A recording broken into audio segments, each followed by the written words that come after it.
Bonsoir. L'invité que je vais accueillir dans quelques instants est un chef, un grand chef. Jusqu'en juillet dernier, il était le chef d'état-major des armées. C'est pas rien d'être chef d'état-major des armées. Au-dessus de lui, pas grand monde, sinon le ministre de la Défense et le président de la République. C'est tout. C'est un homme qui a fait durant son mandat, de son combat, une singularité militaire, la singularité militaire.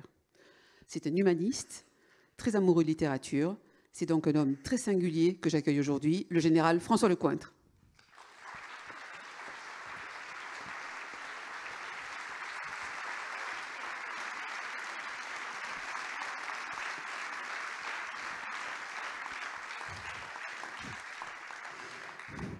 Bonjour Général, on est très heureux que vous passiez par les idées bien le monde. Et moi, je suis très heureux d'être avec vous aujourd'hui. Même si je trahis un petit secret, une petite confidence, maintenant que vous êtes quasiment béarnais. Pas quasiment, je suis béarnais, oui. Général, première question un petit peu brute peut-être, mais comment vont les armées? Même si vous les avez quittées il y a quelques mois, mais comment vont les armées françaises aujourd'hui? Les armées, c'est un peu le thème de vos rencontres, elles sont en voie de reconstruction. Elles sont en voie de reconstruction parce que, d'abord, il y a un effort budgétaire important qui a été consenti sur cette mandature présidentielle et dont on espère tous, militaires, qu'il va être poursuivi. Et donc, c'est cette première partie de reconstruction. Après, il faut bien l'avoir en tête, des décennies entières de déconstruction systématique des armées, qui s'expliquent, qui ne sont pas forcément une bonne chose, mais qui s'expliquent. Sachant que par ailleurs, c'est toujours dangereux parce qu'il est bien plus difficile et bien plus long de construire un outil militaire que de le dégrader et de le détruire.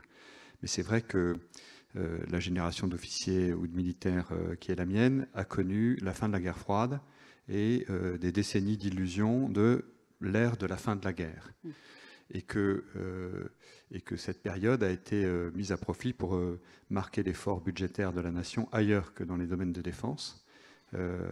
Et qu'on était arrivé à un point de déconstruction extrêmement inquiétant, avec à la fois sous la mandature du président Sarkozy une réduction des effectifs militaires très importante et du format des armées et de leurs ressources. Et puis ensuite, sous le mandat du président Hollande, la même chose, jusqu'aux attentats en fait.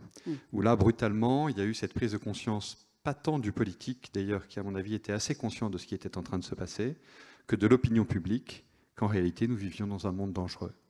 Et que l'illusion de la paix perpétuelle, de la fin de la guerre, se déchirait et qu'enfin on se rendait compte de ce danger.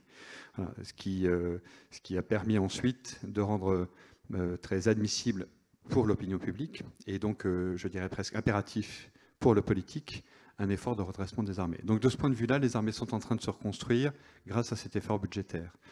Ensuite, elles se reconstruisent, vous l'avez évoqué, parce que nous faisons tout ce qu'il faut pour réaffirmer la singularité militaire et la singularité des armées. Qu'entendez-vous par là, quand vous parlez de singularité militaire? Si vous voulez, la même chose, c'est-à-dire qu'à partir du moment où tout le monde a cru que la guerre était finie, on a considéré que nous n'avions plus besoin d'armées. Et qu'en réalité, les armées pouvaient n'être plus qu'un simple outil militaire au service de la diplomatie, et d'une politique étrangère.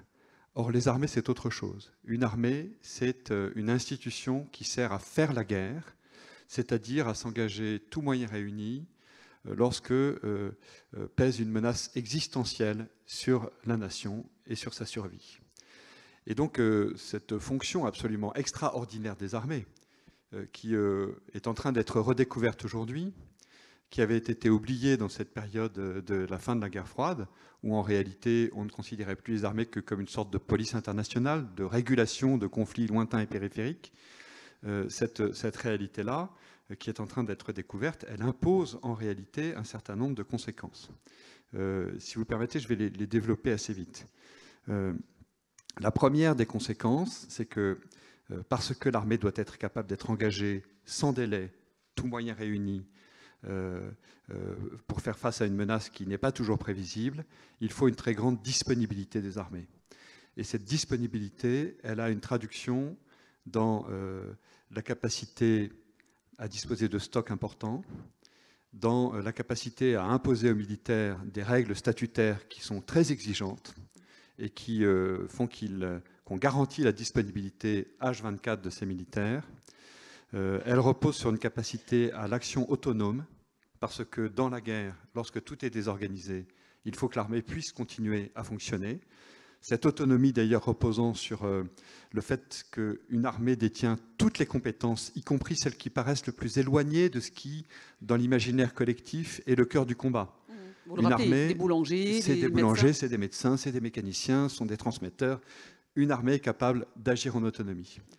Et donc c'est tout cela qu'il faut organiser, qu'il faut reconstituer en matière de stock, en matière de règles de fonctionnement, en matière d'organisation et de structuration des armées, et qui avait été progressivement abandonné et détruit depuis une vingtaine d'années.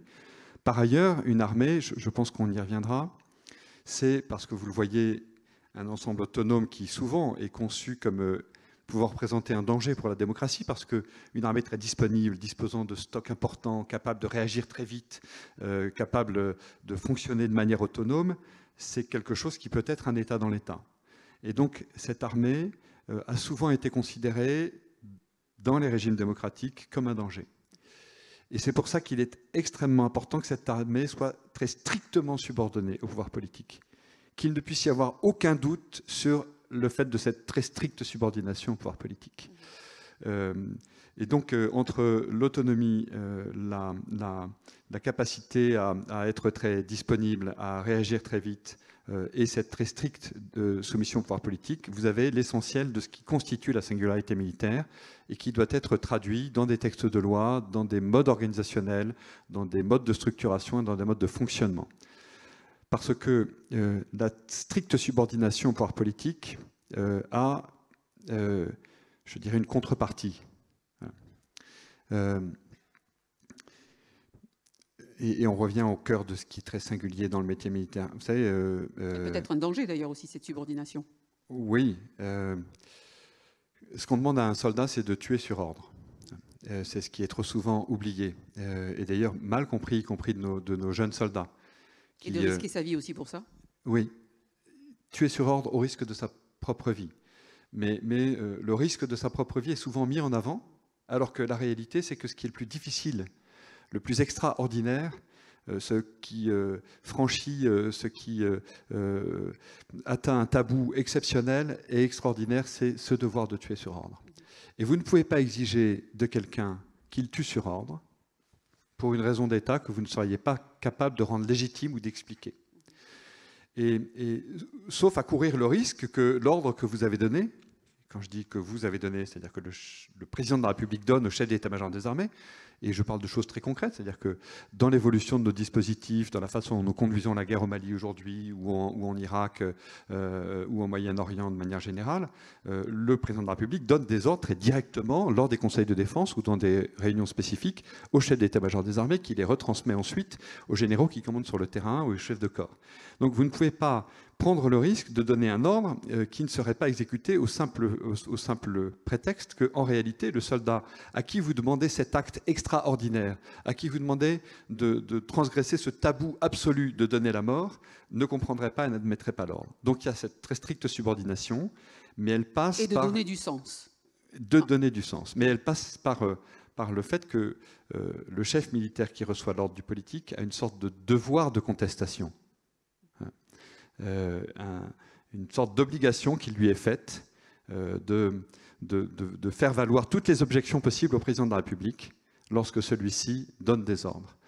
De le contester, mais de l'exécuter. De le contester, mais de l'exécuter. Alors j'ai écouté l'autre jour une émission intéressante de l'historienne qui était interviewée disait que c'était déjà vrai à l'époque de Plutarque, et que Plutarque parle des généraux en disant que les généraux doivent avoir des conversations familières avec leurs subordonnés, pour précisément être certains d'avoir épuisé toutes les objections possibles qui seraient faites à l'ordre qui va être reçu. Et pour montrer que cet exercice de contestation qui se fait à tous les niveaux, parce qu'il se fait entre le président de la République et le chef d'état-major des armées, et il se fait ensuite jusqu'au plus petit des soldats sur le terrain, pour être certain que toutes les objections auront été entendues. Et que bien sûr, il faut qu'on reconnaisse l'autorité. Bien sûr, cette autorité va s'imposer parce qu'il peut y avoir des raisons qui sont supérieures à celles que va objecter le soldat.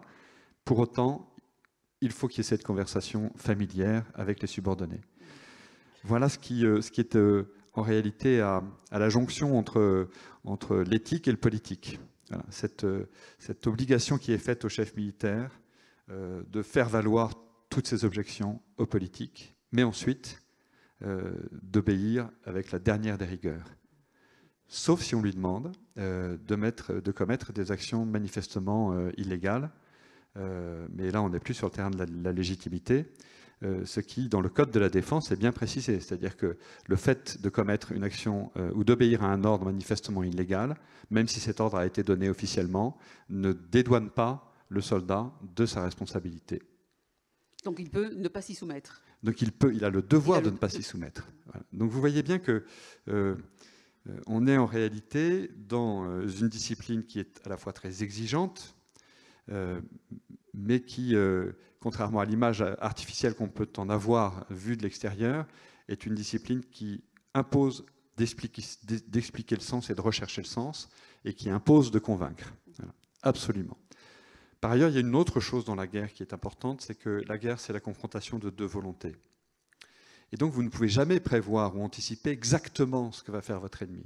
Vous pouvez essayer d'imaginer, de spéculer, et d'ailleurs tous les ordres qui sont donnés dans les armées, la plupart du temps, quand il s'agit de combat, sont des exercices de spéculation intellectuelle. Vous essayez d'imaginer ce que pourrait être l'objectif de l'ennemi, la façon dont il va utiliser le terrain, les armes qu'il va prendre, la façon dont il va venir contrer votre propre manœuvre. Mais cette confrontation de volonté et cette spéculation intellectuelle préalable au moment où on donne l'ordre définitif, c'est quelque chose qui, malgré tout, doit laisser place à l'initiative. Parce que le président de la République, le chef d'état-major des armées ou le général sur le terrain ne peut pas avoir prévu chacun des détails de l'action qui va être conduite et ne peut pas, par anticipation, même si son exercice de spéculation intellectuelle a été remarquable, savoir exactement ce que va faire l'ennemi. Et donc il faut qu'il fixe un cadre général, il faut qu'il explique le sens de l'action, il faut qu'il donne des missions génériques, en expliquant bien pourquoi il est important d'atteindre tel objectif, mais il ne faut pas qu'il rentre dans le détail des tâches, et cette initiative sera mise à profit par le chef sur le terrain jusqu'au plus petit niveau, jusqu'au caporal chef d'équipe, pour précisément adapter son action à la volonté de l'ennemi ou à l'attitude de l'ennemi pour atteindre un objectif dont il aura parfaitement saisi la légitimité et l'importance.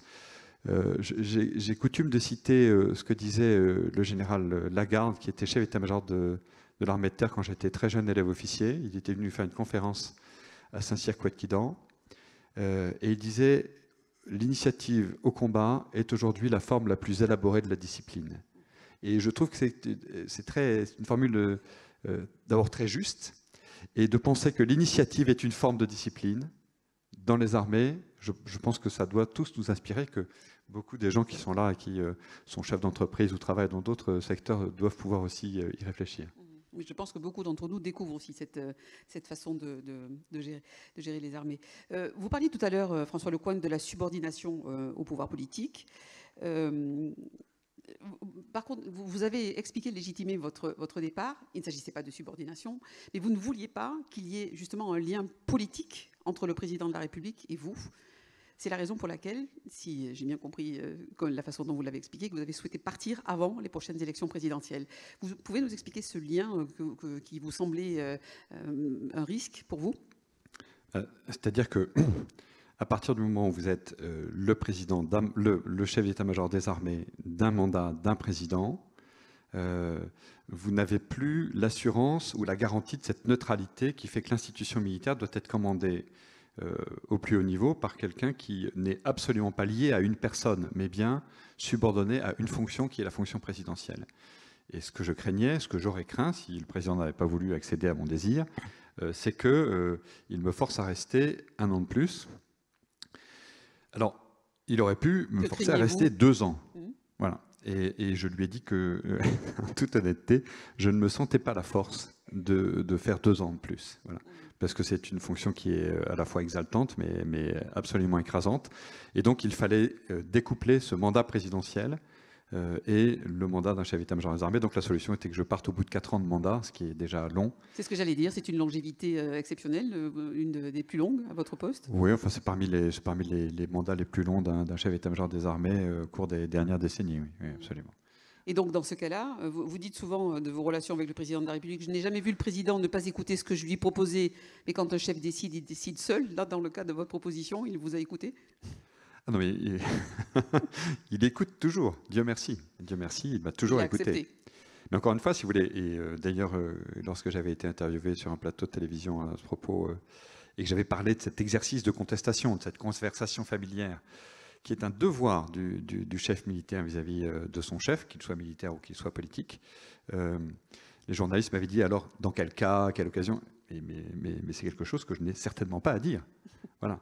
Et par ailleurs, encore une fois que j'ai fait valoir toutes mes objections, même si le président de la République me demande de faire quelque chose que je considère comme absurde, pas absurde, mais comme contraire à une partie de l'intérêt de la mission des armées, du combat que nous sommes en train de conduire, je dois faire preuve de discipline intellectuelle, c'est-à-dire mettre l'ordre en œuvre avec la même ardeur que si j'étais absolument convaincu de l'intelligence et de la légitimité de l'ordre. Et c'est cela qui est difficile. Mais on comprend bien qu'il ne peut pas y avoir de discipline intellectuelle s'il n'y a pas cet exercice de contestation préalable. Voilà. Et c'est ce que je trouve fantastique dans le métier militaire, c'est qu'on est en réalité dans des rapports de franchise constants. En tout cas, chaque fois qu'on parle de combat, parce qu'on parle de mort des gens. Voilà. François Lecointre, pendant votre mandat, vous avez été confronté à quelque chose d'assez exceptionnel. Cette fameuse tribune des militaires, signée dans un journal. Comment avez-vous vécu ça? Et qui témoignait aussi d'un malaise certain dans vos armées. Comment on y répond? Enfin, on vous a entendu, hein, vous avez été assez tranchant dans vos avis. Et comment on se remet? Et comment on remet l'armée en marche après une épreuve comme celle-là? D'abord, encore une fois, les armées, elles se reconstruisent budgétairement en termes d'équipement, etc. Et elles se reconstruisent sur leur structure, leur mode de fonctionnement, la réaffirmation de leur singularité. Au passage, d'ailleurs, il y a un texte européen, une directive européenne sur le temps de travail. Oui. Et j'ai beaucoup lutté pour qu'on n'applique pas cette directive européenne sur le temps de travail aux armées, au titre de leur singularité, précisément. Voilà. D'abord, vous dites que ça révèle un malaise dans les armées. Ça ne révèle pas un malaise dans les armées. Et c'est pour ça que je ne crois pas qu'il y ait eu besoin de reconstruire quoi que ce soit. Ça révèle une profonde incompréhension de leur devoir de réserve par quelques officiers généraux qui, parce qu'à titre individuel et privé, ils sont politisés, et bien sûr, ils ont le droit de l'être, et c'est naturel. Je rappelle quand même à ceux qui l'ignorent que les militaires ont eu le droit de vote en France après les femmes. Alors on s'en félicite bien sûr, que ce soit après les femmes que ça nous soit arrivé. Que les femmes les tuent avant nous. On avait par courtoisie attendu que la moitié de l'humanité de la nation ait d'abord le droit de vote, mais donc chaque militaire a le droit de penser ce qu'il veut, a une opinion politique, l'exprime par le vote, mais il est tenu au devoir de réserve. Et je pense que ces officiers généraux qui ont signé cette tribune n'ont pas mesuré qu'ils franchissaient le pas du devoir de réserve et qu'ils donnaient un avis sur un domaine ou dans un champ pour lequel ils n'avaient aucune compétence. Et c'est d'ailleurs ceux-là qui signent le billet d'opinion, je dirais, le billet polémique.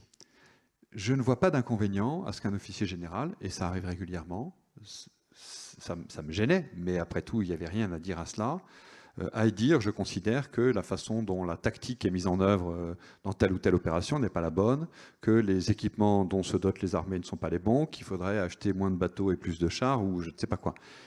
Il est compétent pour le dire, et il s'appuie sur cette compétence technique. Et il fait valoir une opinion qui intéresse la société et qui intéresse les citoyens qui ont besoin d'être éclairés et de mieux comprendre les grands choix qui sont faits en matière de défense. Mais que des militaires s'expriment sur un sujet sur lequel ils n'ont absolument aucune compétence, en faisant état de leur grade d'officier général, vous voyez bien à quel point il s'agit là d'un engagement tendancieux qui remet profondément en question la neutralité absolument indispensable des armées et qui risque de les politiser. C'est pour ça que moi j'ai réagi de façon très, très claire et très nette. Et j'étais d'ailleurs étonné, j'avais un de mes vieux camarades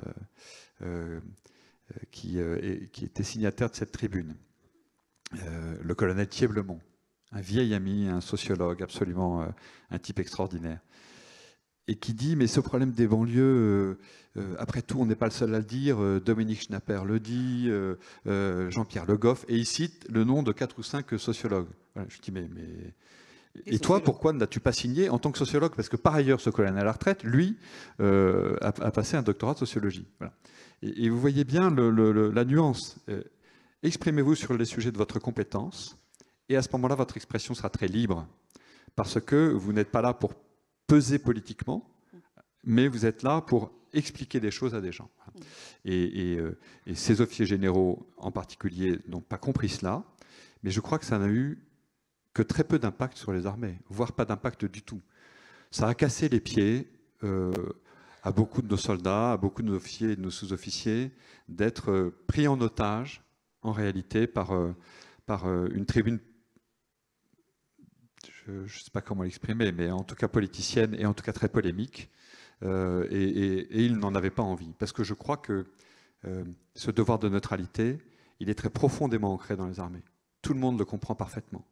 Tout le monde comprend très bien que nous sommes les armées de la nation. Nous ne sommes pas les armées de tel ou tel camp politique. Et tout le monde y est extrêmement attaché, et c'est d'ailleurs le prix de sa liberté individuelle et de la liberté de se positionner soi-même politiquement par le vote. Et d'ailleurs, il n'y a pratiquement jamais de discussion sur ces sujets-là dans les régiments. Les gens ne disent pas de quel bord politique ils sont. C'est de la sphère privée. Ce sont des affaires privées, absolument. Et quels ont été vos moyens d'action, justement, pour faire face? On a lu que vous recommandiez à ces officiers de prendre leur retraite, mais au-delà de ça, qu'avez-vous fait? Ont-ils été sanctionnés? Quels sont vos pouvoirs en la matière? D'abord, tout ça était essentiellement une affaire de communication. Donc moi, je n'ai pas de pouvoir en la matière, c'est le président de la République qui a le pouvoir de retirer leur position de général en deuxième section à un officier, sachant que le fait d'être général en deuxième section offre un avantage absolument considérable. Vous avez 75% de réduction à vie. Voilà. Mais c'est le seul avantage. Donc je ne sais pas combien donne la carte vermeille comme avantage de circulation. Mais voilà, le fantasme des gens qui pensent que les généraux sont payés à vie en pleine solde, c'est un pur fantasme. Les généraux qui sont en deuxième section, c'est une forme de titre honorifique. C'était un dispositif qui avait été créé pour permettre le rappel d'officiers généraux, comme on l'a fait d'ailleurs en 14-18 de façon très importante, quand la mobilisation générale nécessitait d'avoir plus d'encadrement. Mais donc la sanction n'est que symbolique. Elle est proposée à la ministre et au président de la République par un conseil supérieur qui réunit des officiers généraux, qui entend les officiers généraux qui ont été convoqués. Là, c'est ce qui s'est fait. Et puis ensuite, qui préconise au président de la République de retirer le titre de général en deuxième section. Objectivement, c'est essentiellement symbolique. Ça permettait essentiellement de manifester très clairement la position des armées. Encore une fois, ce que je déplore, c'est que les gens ne se soient pas exprimés comme M. Tartemol. Et on voit bien la volonté de faire passer ou de renforcer un message qui est un parti pris politique par son grade. Or, on n'a pas le droit de renforcer un message de parti pris politique en faisant référence à une fonction et à un grade qui précisément fait de nous des serviteurs de l'État, de la nation, tous bords confondus, quel que soit le camp concerné. Et les journalistes qui m'avaient interrogé après cela m'ont demandé si j'obéirais à des ordres de Mme Le Pen si elle était présidente de la République, de M. Zemmour, de M. Mélenchon. Mais évidemment, la question ne se pose pas. Les armées sont les armées de la nation. Voilà. Je crois que c'est important. François Lecointre, à la fin de votre mandat, et la tâche qui n'est pas la plus simple est poursuivie par votre successeur Thierry Burkhardt, a été marquée par l'organisation de la réduction de la présence de la France au Sahel, des troupes françaises au Sahel. Quel est votre avis sur la situation sur place là-bas et une fois que la présence française sera réduite? Je crois que 5000 hommes devraient rester sur le terrain ou peut-être un petit peu encore moins? Non. Les effectifs étaient d'environ 5000 hommes et ils vont être réduits à 3000 hommes. Le sujet est extrêmement vaste, évidemment. D'abord, je suis très, très inquiet de la situation de manière générale au Sahel. Et on pense au Mali, bien sûr, mais il faut que l'on pense aux pays limitrophes du Mali, en particulier le Burkina Faso ou le Niger, qui sont en train de s'effondrer. Et qu'on pense aussi aux pays qui sont plus au sud, dans le nord du golfe de Guinée. Il s'agit du Togo, du Bénin, de la Côte d'Ivoire demain. Tous ces pays-là sont menacés par l'extension du terrorisme. Et par ailleurs, ces pays sont des pays dont les institutions sont faillies et n'existent quasiment plus en tant qu'État, avec ingrédients évidemment particulièrement accélérateur de crise, une explosion démographique qui est tout à fait spectaculaire et qui va se produire essentiellement dans cette région de l'Afrique de l'Ouest et du Sahel, dans les 20-30 années qui viennent. Aujourd'hui, la moyenne des enfants au Niger, c'est 8 enfants par femme. Voilà.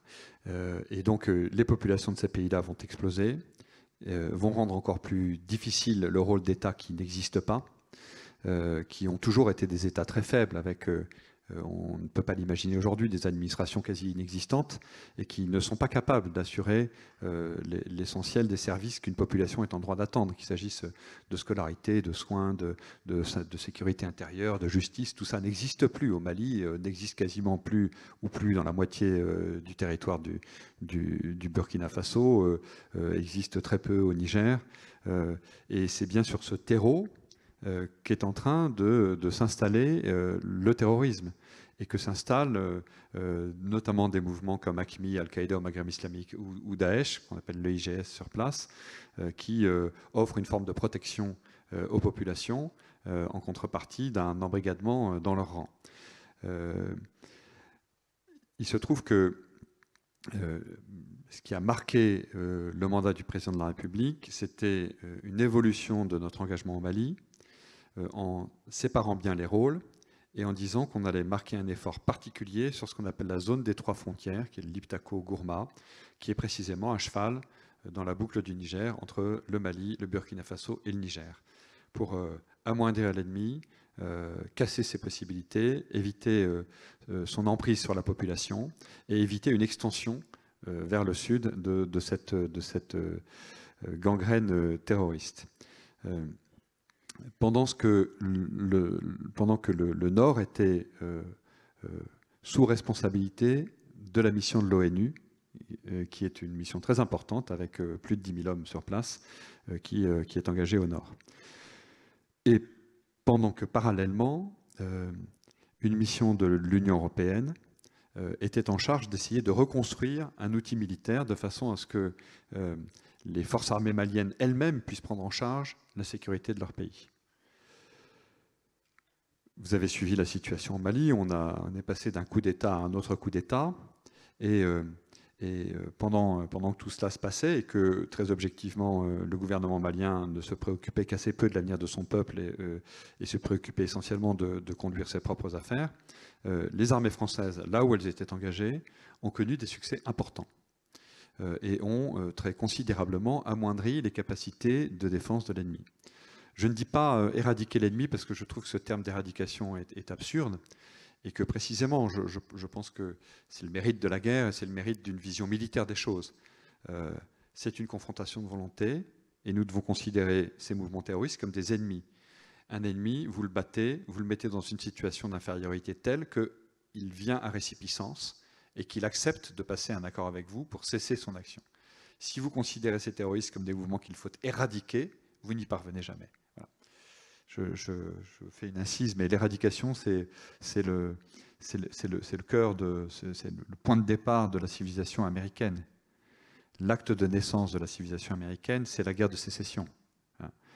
C'est les colonnes de Sherman qui vont éradiquer les sudistes et la vermine sudiste. C'est une guerre du bien contre le mal. Et donc, il s'agit bien d'éradication. Et d'ailleurs, la vision américaine aujourd'hui, qui est une vision très messianique, est sans doute héritière de cet acte fondateur des États-Unis d'Amérique. Nous n'avons pas du tout la même vision en France, et la vision militaire que j'ai est vraiment une vision de combattre un ennemi avec des moyens militaires, des modes d'action militaires. Nous avons connu de véritables succès importants. Le problème, c'est que, connaissant ces succès, nous avons installé le pouvoir malien dans une forme de zone de confort qui faisait qu'il n'avait plus à se donner le mal d'essayer de faire monter en puissance son armée ou de se battre lui-même, mais qu'après tout, la France était là, les poitrines des soldats français étaient là pour s'exposer aux balles ennemies, et que ça suffirait, et qu'eux pouvaient tranquillement s'occuper de leurs petites affaires à partir de Bamako. Le président de la République a donc souhaité, mais l'exercice est très difficile, que nous fassions évoluer notre dispositif de deux manières. D'abord en mettant plus en avant les forces armées maliennes, en les poussant à l'eau, en les poussant dans le bain, et puis ensuite en européanisant notre engagement.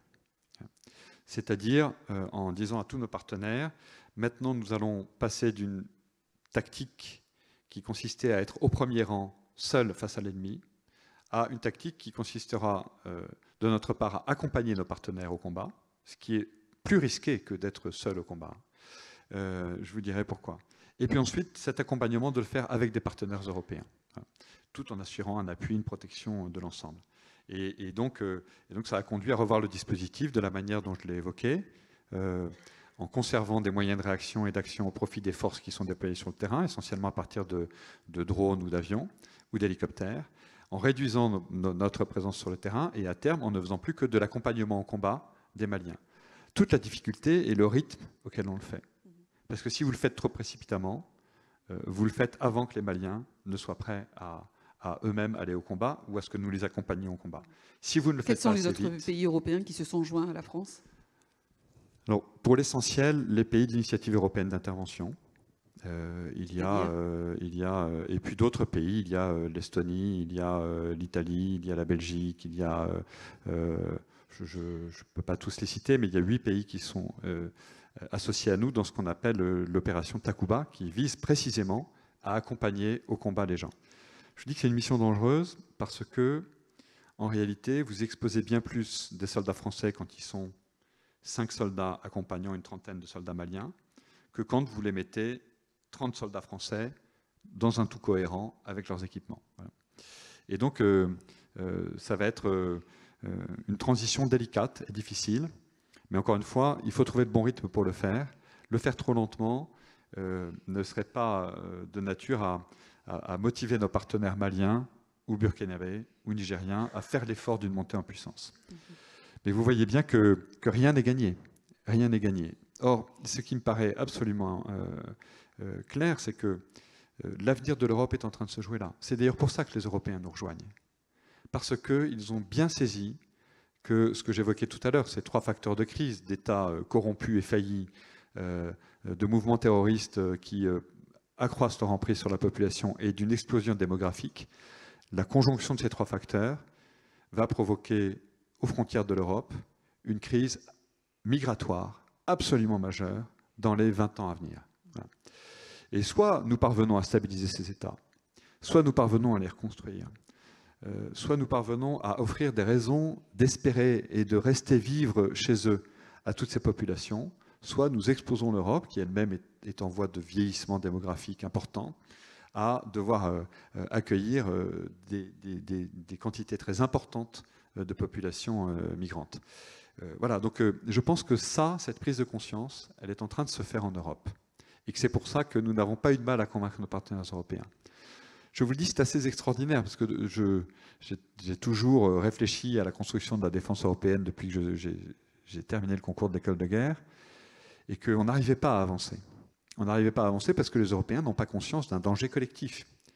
Ils ont bien sûr conscience, à degrés divers, que la menace est à l'Est, que le Russe n'est pas forcément très gentil, même si on peut avoir des visions plus nuancées que cela et que la France a une vision plus nuancée.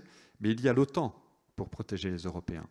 Et donc les Européens, naturellement, parce qu'ils ont l'OTAN, acceptent une vassalisation au sein de l'OTAN vis-à-vis des États-Unis. Mais en aucun cas n'imagine qu'il faille faire un effort particulier pour se défendre seul de cette menace-là. Alors que c'est bien l'une des faiblesses que l'on souligne de la construction européenne, ce défaut de cohésion d'un point de vue militaire. Oui, parce que la cohésion militaire, c'est l'expression la plus politique d'une cohésion, quelle qu'elle soit. C'est pour ça qu'elle est la plus difficile à obtenir. Mais qu'elle ne peut obtenir que s'il y a la prise de conscience très claire d'enjeux d'un destin commun. Et je pense qu'aujourd'hui, la crise migratoire aidant, les Européens et les pouvoirs politiques en Europe sont en train de mesurer qu'ils ont là un enjeu collectif et que cet enjeu collectif doit être géré pour une partie sur le plan militaire. Et donc on construit et on va continuer à mieux construire une Europe de défense. Et puis doit être géré aussi par tous les autres instruments de l'aide au développement et de l'appui au développement et de la gestion des crises dans les dimensions civiles et politiques dont l'Europe est dotée, bien plus que l'OTAN d'ailleurs. Est-ce que c'est un point de vue, lorsque le président de la République vous a fait part de sa décision, vous l'avez, ça a fait l'objet de discussions entre vous et lui, vous partagiez l'analyse du gouvernement français, cette décision, ou bien vous avez juste mis en œuvre ce qu'on vous demandait de faire? Normalement, je ne dois pas... Non, on est entre nous, vous savez bien. Ah oui, bien sûr. Oui. Ça reste absolument confidentiel. Non. D'abord, j'espère avoir bien expliqué les motivations qui ont poussé à cette modification du dispositif. Si je l'ai bien expliqué, c'est parce que j'en suis convaincu. C'est parce que je suis convaincu qu'il fallait absolument se mettre en situation de déséquilibre avant et mettre nos partenaires en situation de déséquilibre avant. J'ai souvent employé cette image de parents qui apprennent à leur enfant à faire de la bicyclette. Voilà. Il y a un moment où il faut lâcher le porte-bagages. Et peut-être que l'enfant va se casser la figure, parce qu'on lui a déjà enlevé les petits trous. Mais voilà, il faut quand même lâcher le porte-bagages. Il faut absolument une rupture. La question qui se pose après, c'est la question du rythme, de la cadence. Et ça a fait l'objet de nombreuses discussions avec le président de la République, de nombreux échanges. On a eu, je pense, 3 ou 4 conseils de défense successifs qui ont été consacrés à cela. On a fait travailler les états-majors. En plus, ce sont des décisions qui ne se prennent pas seules, évidemment. La France peut avoir sa vision des choses, mais elle a des partenaires européens qui se sont engagés parce que la France assure le lead. Même si ce n'est pas un lead formel, en réalité, elle assure le lead de manière générale de l'engagement des Européens au Mali. Par ailleurs, il y a les partenaires maliens, burkinabés, nigériens qu'il faut entraîner avec nous. Donc ce sont des discussions assez complexes. La question, elle était plus sur les modalités de l'action, le rythme, le cadencement. Et ça, je peux avoir eu des visions différentes du président de la République. Ceci étant, c'est lui qui porte la responsabilité de ce qui est fait. Et c'est lui qui porte l'engagement de la France. Ce n'est pas le chef d'état-major des armées. Voilà, je pense qu'il fallait absolument bouger. Absolument bouger. Et on rappellera, si besoin était, s'agissant du Mali et d'autres théâtres d'opérations extérieures, la forte implication des troupes basées à Pau, le 5e RHC, et les forces spéciales, souvent mises à contribution. François Lecointre, il y a aussi ce qu'on appelle, vous parliez des risques terroristes à la porte de l'Europe, aux portes de l'Europe. Il y a aussi ce qu'on appelle ces nouvelles formes de guerre. Comment on s'adapte, comment les armées s'adaptent à ces nouvelles formes de guerre, guerres hybrides même, que l'on qualifie d'hybrides? Alors j'ai lu l'autre jour dans le Canard enchaîné, c'est la petite rubrique, c'est pas la noix d'honneur, c'est le mur truc du son, plus con qui a été quelque chose dit, comme ça. Le mur du son, oui, c'est ça. CCDI. Voilà, CCDI. Et ils éreintaient ils ont profité pour se payer au passage le général Burkhardt, l'actuel chef d'état-major des armées, Votre successeur. qui a dit il faut gagner la guerre avant la guerre. J'aime bien le Canard enchaîné, mais ils auraient mieux fait de lire ce qu'avait vraiment écrit le général Burkhardt dans sa vision stratégique, et qui est la vision qu'aujourd'hui, il y a 3 étapes dans la conflictualité. Il y a une première étape qui est l'étape de la contestation, une deuxième étape qui peut être l'étape de la confrontation, et une troisième étape qui, si on n'a pas réussi à régler le sujet de la conflictualité dans les 2 étapes précédentes, va devenir celle d'un affrontement réel, guerre, État contre État, coalition contre coalition. Et le général Burkhardt dit, c'est dès le stade de la contestation qu'il faut que nous soyons capables d'agir. Et ça renvoie à l'hybridité que vous évoquiez à l'instant. La difficulté, c'est que nous sommes... On peut peut-être rappeler ce que signifie hybride quand on parle de guerre hybride. Oui. Mais si vous voulez, on s'est habitué, nous, à un ordre mondial régi par le droit, un monde multipolaire, selon la vision de Aaron, dont les confrontations, les affrontements sont réglés par le droit. Et en réalité, on a, depuis maintenant, je dirais, une bonne dizaine d'années, une contestation de cet ordre qui est conçue par de nouveaux acteurs ou des acteurs renaissants comme un ordre, en réalité, qui permettait simplement d'imposer une sorte de tyrannie occidentale sur l'ensemble du monde. Ces acteurs qui contestent cet ordre international qui nous paraissait régulé, qui participait de la paix perpétuelle à laquelle on pensait être arrivé, il est contesté en particulier par la Turquie, il est contesté évidemment par la Chine, il est contesté par la Russie. Je ne vais pas faire la liste par la Corée du Nord, évidemment, la liste des États qui contestent cet ordre-là, par l'Iran, évidemment. Mais il trouve d'autant plus de facilité à le contester, au-delà du fait qu'il soit complètement désinhibé et qu'il considère qu'il n'y a plus aucune légitimité à cet ordre-là, qu'ils peuvent déployer des attaques ou déployer cette contestation dans des domaines où il est très difficile de tracer une ligne rouge pour dire vous avez franchi le stade de ce qui était acceptable et de ce qui ne l'était pas, et où il est parfois très difficile même d'attribuer une attaque ou une agression de façon certaine. Et évidemment, ces nouveaux domaines, c'est les domaines dans lesquels se développe cette guerre hybride, de la guerre avant la guerre, de cette période de contestation. C'est le domaine de l'espace, c'est le domaine de l'information, c'est le domaine cybernétique, c'est demain le domaine sous-marin. Et dans tous ces espaces-là se développe une conflictualité de plus en plus forte. Ce sont des espaces mal régis par le droit. Et par ailleurs, où il est facile, encore une fois, de mener des attaques sans se faire déceler. Alors on se doute que tel ou tel fait telle ou telle chose, mais pour pouvoir le prouver très clairement, c'est très difficile. Donc aujourd'hui, on est dans ce stade de contestation. Et on est dans ce stade de contestation avec, en plus de cela, l'emploi de moyens civils comme de moyens militaires. Ce qui se passe aujourd'hui dans la crise entre l'Europe et la Biélorussie, à la frontière entre la Biélorussie et la Pologne, est typiquement un exemple de guerre hybride. Voilà. Où on va employer des mouvements de population pour faire céder quelqu'un. En plus de ce qu'on fait sur le plan militaire. Ceci étant, ce n'est pas nouveau. Vous savez que la situation est très confuse en Libye. À l'époque de Kadhafi, la Libye a en permanence utilisé les flux migratoires pour faire pression sur l'Italie. En permanence. Et le président Kadhafi fermait ou ouvrait le robinet en fonction de ce qu'il voulait obtenir de l'Italie. Donc ça n'est pas nouveau, ça s'accélère, et encore une fois, ça s'ouvre à des domaines nouveaux, dans lesquels les règles de la guerre ne sont pas clairement définies, dans lesquels l'attribution est difficile, dans lesquels la ligne rouge est difficile à tracer. C'est bien là qu'il s'agit de nous doter des moyens, sans renoncer à ce que nous sommes, et c'est bien ce qui est difficile. C'est-à-dire que malgré tout, nous sommes respectueux du droit, et malgré tout, nous considérons que la meilleure façon de régler des conflits, c'est le recours au droit ou à un arbitrage international.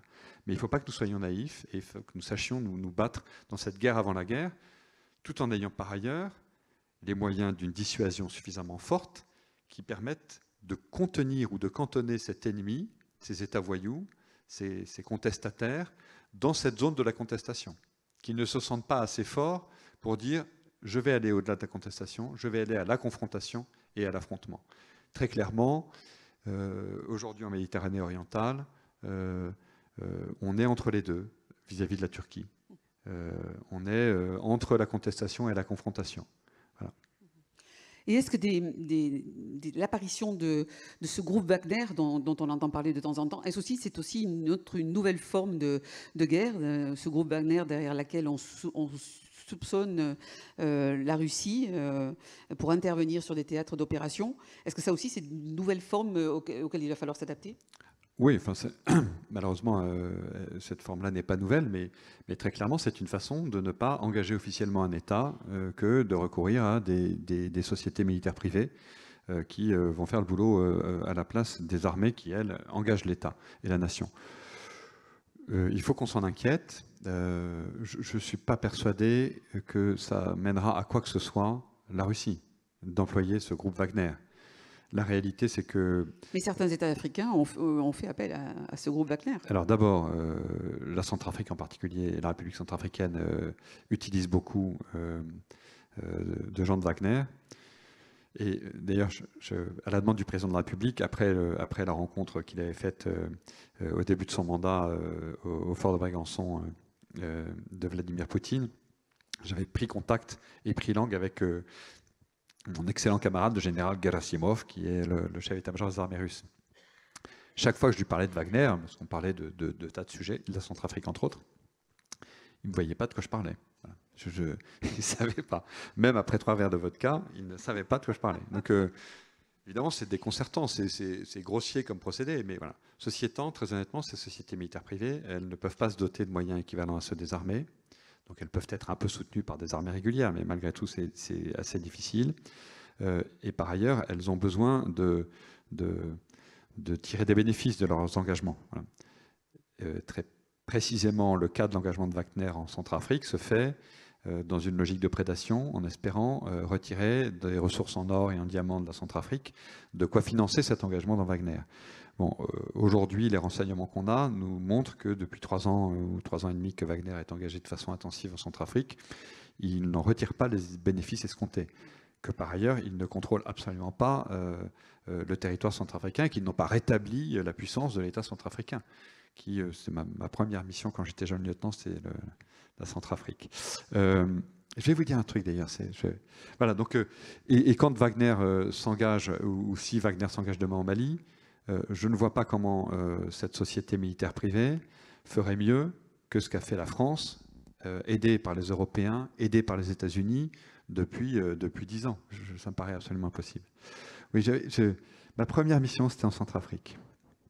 Et un jour, j'étais perdu dans la brousse en allant vers le sud-ouest de la Centrafrique, vers le village de Bayanga, complètement perdu, une piste qui était envahie par les herbes à éléphants, on ne savait pas où on allait.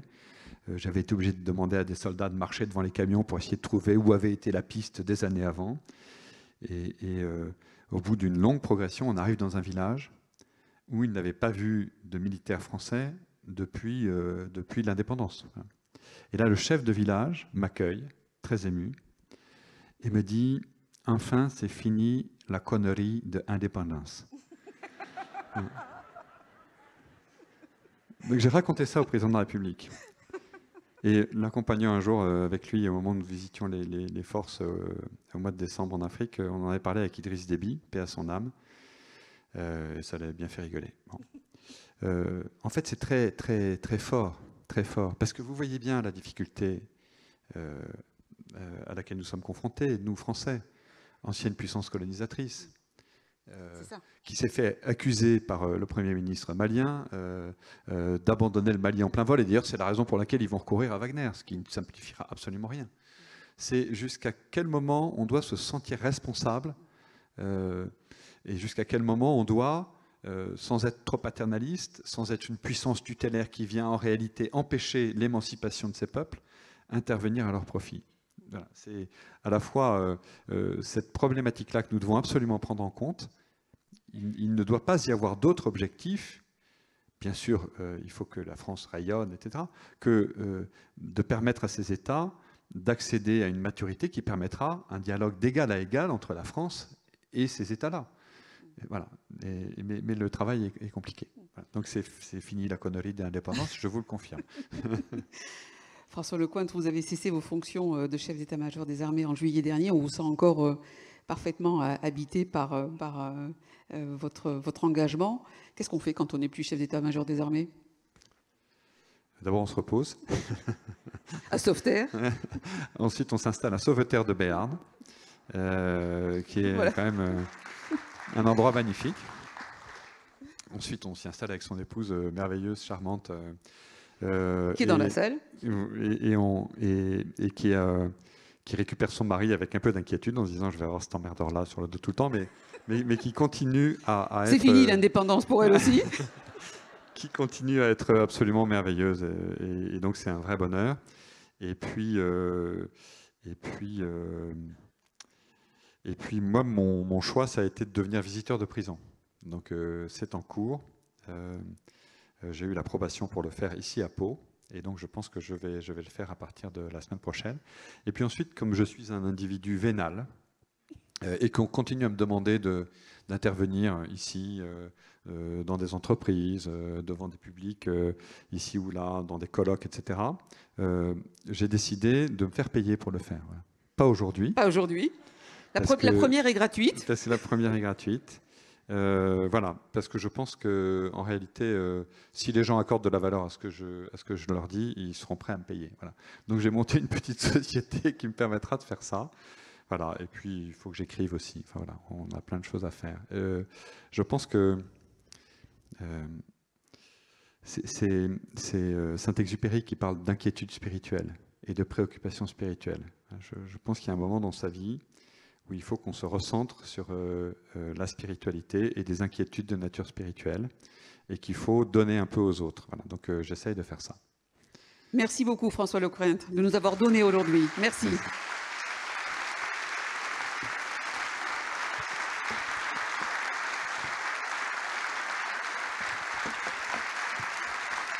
Merci à vous tous.